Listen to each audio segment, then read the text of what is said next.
Sebelum Anda menonton lebih lanjut video ini, coba Anda perhatikan layar monitor komputer.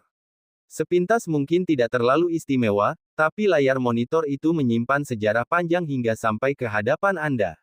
Andaikan Steve Jobs dan Steve Wozniak tidak memperkenalkan dan memproduksi massal personal komputer, mungkin sampai hari ini komputer hanya berada di laboratorium dan kantor-kantor besar, bukan di rumah Anda. Tapi begitulah, walaupun banyak orang, yang banyak dari mereka disebut ahli, yang mencemooh ide personal komputer, mereka tetap kekeh. Bagi banyak orang, tindakan dua Steve tersebut tidak masuk akal, tapi tidak bagi keduanya. Steve Jobs dan Steve Wozniak adalah orang yang George Bernard Shaw maksud di dalam pernyataannya. Orang yang masuk akal menyesuaikan diri dengan dunia. Orang yang tidak masuk akal terus berusaha membuat dunia menyesuaikan diri dengannya. Oleh sebab itu, semua kemajuan bergantung pada orang yang tidak masuk akal.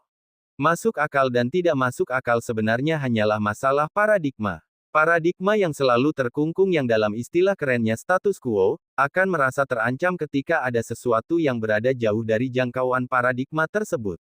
Orang-orang yang mempunyai paradigma status quo, biasanya bersifat rewel, tidak bisa kompromi dan suka mencela orang yang melewati batas paradigmanya.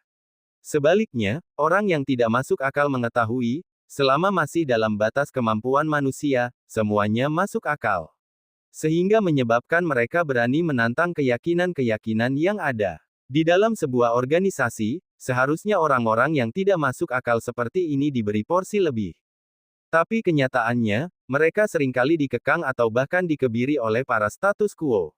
Padahal, demi kemajuan organisasi, diperlukan pemikiran-pemikiran yang beragam yang siapa tahu cocok untuknya.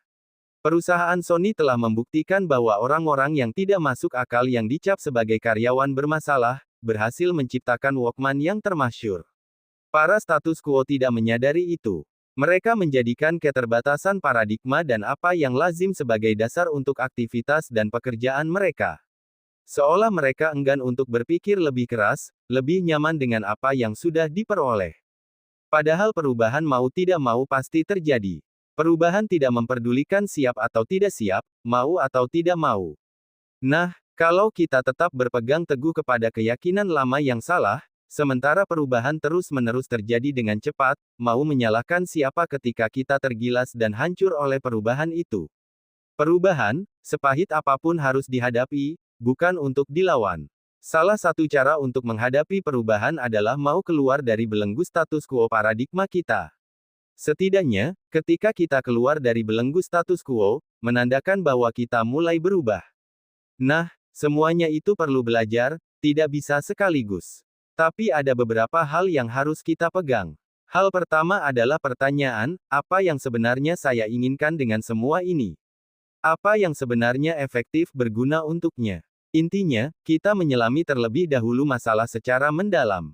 Yang kedua, bersedia menyerap ilmu apa saja, asalkan berguna. Semakin beragam ilmu yang kita serap, semakin kaya paradigma. Yang ketiga, tidak menganggap kita selalu benar ataupun selalu salah, yang wajar saja sebagai manusia. Yang keempat seperti sebuah paradoks, mau belajar dan mendengarkan orang lain. Bahkan orang yang tidak masuk akal seperti Steve Jobs pun belajar ke banyak orang. Yang kelima, berpikir jauh ke depan. Kelima prinsip tersebut merupakan pondasi yang harus dimiliki di samping mempelajari bagaimana berpikir yang tidak masuk akal. Tapi berpikir tidak masuk akal tidak cukup bila tanpa tindakan, semangat dan pantang menyerah. Sebab, selalu saja ada tantangan, para inovator pengubah peradaban mempunyai prinsip ini, di samping berpikir secara tidak masuk akal, mereka bertindak sebagaimana yang dikatakan George Bernard Shaw di awal tulisan ini. Orang yang tidak masuk akal terus berusaha membuat dunia menyesuaikan diri dengannya. Demikianlah, semoga video singkat ini memotivasi Anda.